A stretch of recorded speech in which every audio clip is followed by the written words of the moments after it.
आइए मेरे भाई और बहनों, चले हम सभी वॉकिंग योगा करेंगे।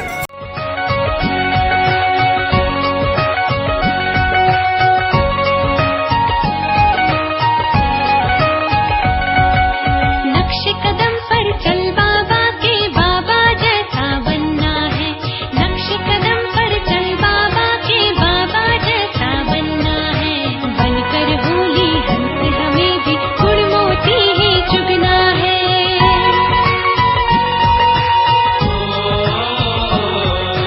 नक्श कदम पर चल बाबा के, बाबा जैसा बनना है। बनकर होली हमें भी गुड़ मोती ही चुगना है। बनकर होली हमें भी गुड़ मोती ही चुगना है।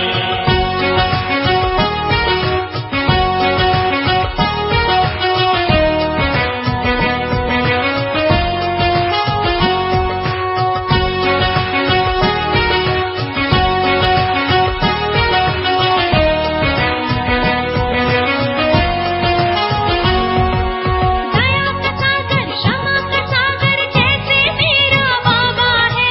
निराकारी और निरहंकारी जैसे मेरा बाबा है। दया का सागर, क्षमा का सागर जैसे मेरा बाबा है। निराकारी और निरहंकारी जैसे मेरा बाबा है। दिव्य गुणों की भरकर खुशबू, दिव्य गुणों की भरकर खुशबू, फूल रूहानी बनना है। बनकर होली हंस हमें भी गुड़ मोती चुगना है। नक्श कदम पर चल बाबा के, बाबा जैसा बनना है। बनकर होली हमें भी गुड़ मोती ही चुगना है।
से निकल के सबके लबों पे,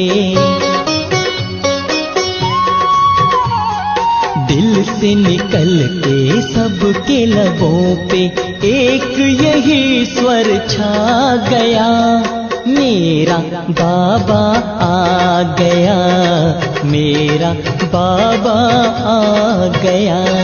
धरती बोली अंबर बोला, धरती बोली अंबर बोला, सागर से रह ना गया, मेरा बाबा आ गया, मेरा बाबा आ गया। मेरा बाबा आ गया, मेरा बाबा आ गया।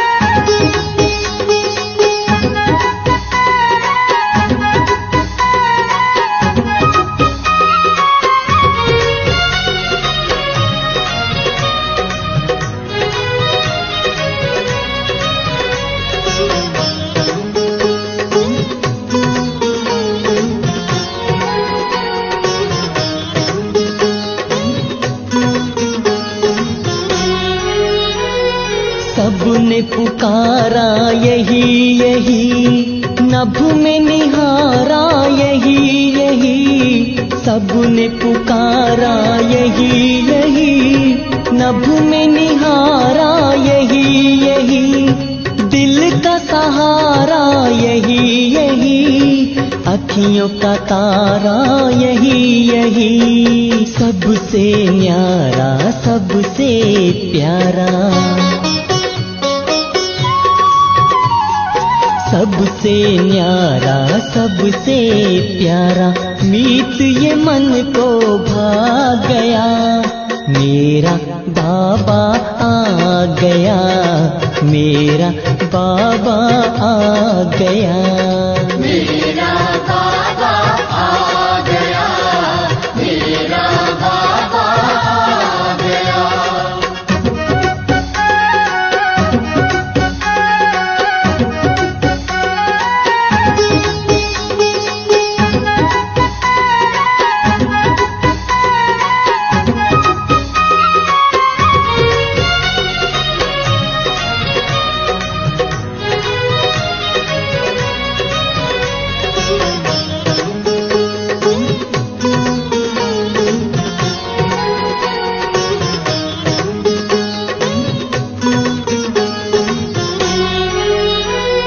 शिव अजन्मा आते हैं, अपना जन्मदिन मनाते हैं, शिव अजन्मा आते हैं, अपना जन्मदिन मनाते हैं, झंडा अपना फहराते हैं, जग की ज्योत जगाते हैं। देख समाये देख चांदनी,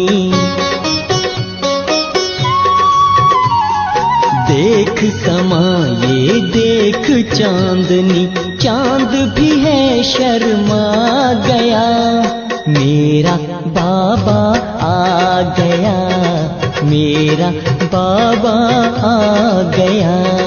मेरा बाबा आ गया, मेरा बाबा आ गया।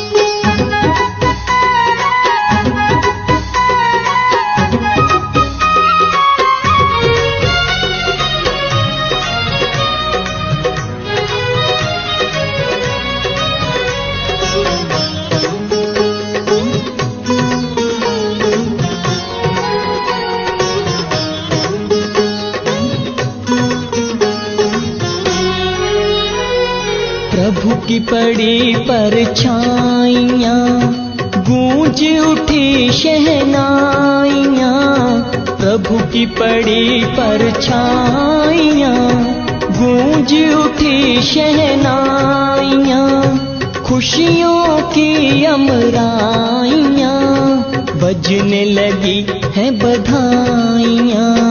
फूल हंसे कलियाँ मुस्काई,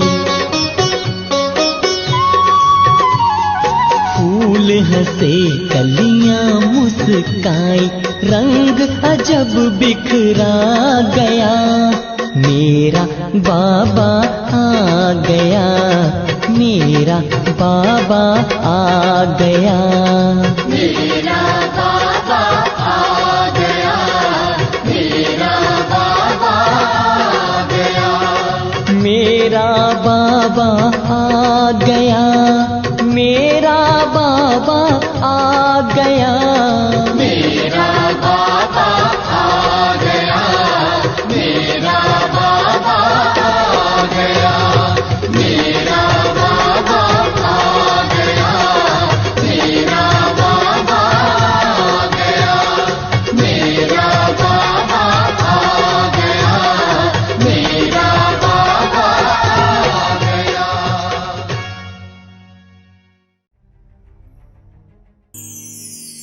ओम शांति। एक बहुत सुंदर कहानी मुझे याद आती है कि एक बार एक राजा था कि 4 रानियां थी। उसमें राजा सबसे अधिक प्यार छोटे वाली रानी से करता था। जहां जाता था आता था उसको साथ ले जाता था, वो ये सब कुछ पूछ करके करता था।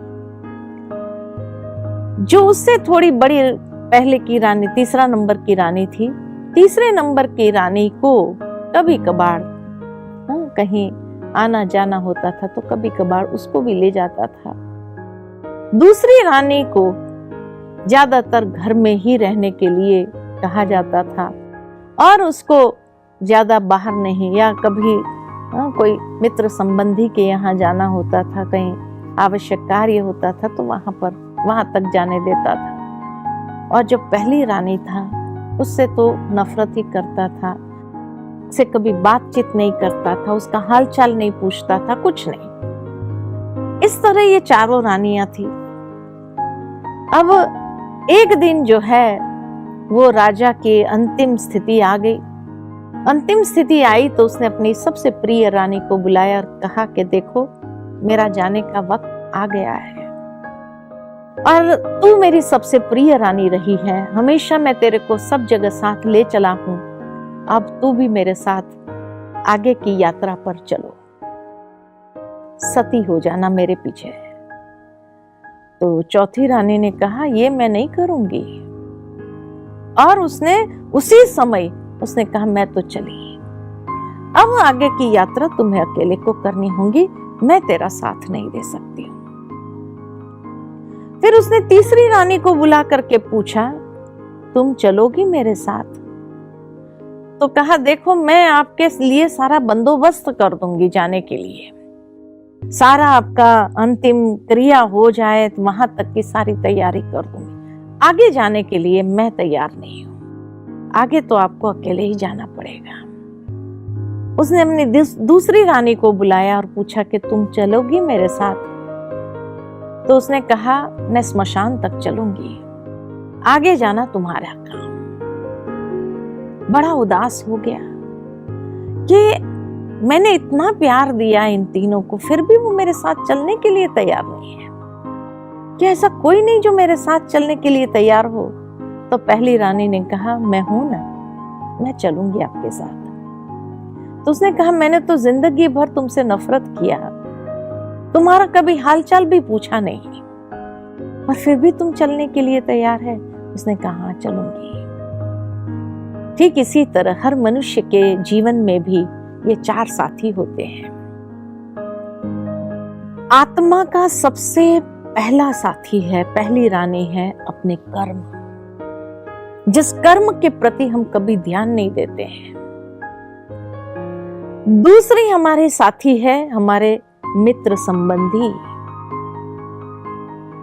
जिसके प्रति हमने बहुत प्यार मोहवश आकर के उनको बहुत उनका ख्याल भी किया, वो हमें स्मशान तक छोड़ने आते हैं, आगे नहीं चलेंगे।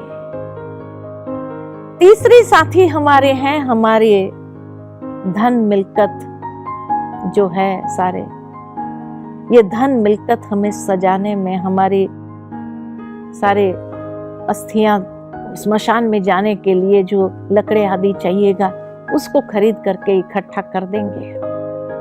लेकिन चौथी रानी ये अपना शरीर, जिस दिन ऊपर वाले का बुलावा आया, इस शरीर के साथ हर कर्म किया हमने। आत्मा और शरीर इस तरह से रहे जैसे कि एक दूसरे से इतना प्यार, इतना लगाव, ये चौथे साथी के साथ। लेकिन जिस दिन ऊपर का बुलावा आया, उसी क्षण, चाहे रास्ते में है, चाहे ट्रेन में है, कहीं भी है, ये शरीर हमारा साथ छोड़ देता है। कहता अब आगे तुमको जाना, यहां से एक कदम भी मैं आगे नहीं चलूं, और वहीं शरीर साथ छोड़ देता है। धन मिलकत हमें स्मशान में सारा खरीदारी करके वहां पहुंचाने के लिए, हमारी अंतिम क्रिया अच्छी तरह से निपटे, या उसी धन से लोगों में दान किया जाए, वहां तक साथ देता है। और जो मित्र संबंधी है, स्मशान तक हमें छोड़ता है। लेकिन जो साथ चलने वाला है, जिसके प्रति हमने जीवन भर कभी ध्यान नहीं दिया, वो है हमारे कर्म, जो हमारे साथ चलते हैं और आगे के जीवन को भी निश्चित करते हैं।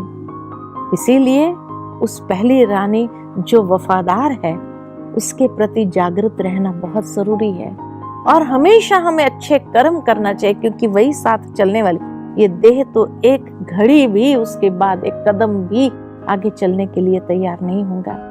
जिसको श्रृंगारा, जिसको सब कुछ दिया, जिसको खिलाया पिलाया पोसा, सब कुछ किया, लेकिन यही छूट जाने वाला है। इसीलिए ये अष्ट शक्तियां हमें वो शक्ति अंदर से देती है कि किस तरह हम जीवन के अंदर जो पाप कर्म है उसको समेट ले और पुण्य की पूंजी को इकट्ठा करते जाए, क्योंकि आगे के जन्म को भी फाइनल फैसला वही देंगे।